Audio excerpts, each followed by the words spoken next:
DXRB 1256 Radyo Bayani.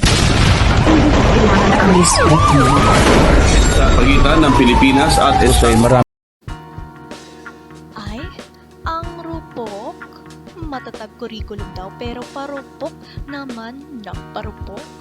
Nako, paano na lamang ang mga mag-aaral na Pilipinong ito?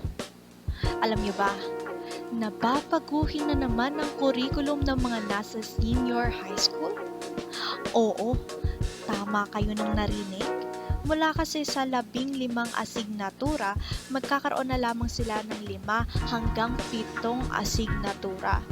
Babalik na lamang sila sa tinatawag ni Ginoong Nelbert Magbanwa na General Subjects Only. #proud pa nga sila sa revised curriculum na ito. Ang hindi nila alam ay malaki ang tsansang mababawasan ng mga guro. Ibig sabihin lang nito, mawawala ng trabaho ng hanap buhay ang ibang mga guro. Sige nga, anong gagawin nila sa mga gurong ito? Itatapon na lang ng parang laro ang pinag-aagawan, pinag-ayawan na rin kasi hindi naman na nila kailangan. Ay, nako.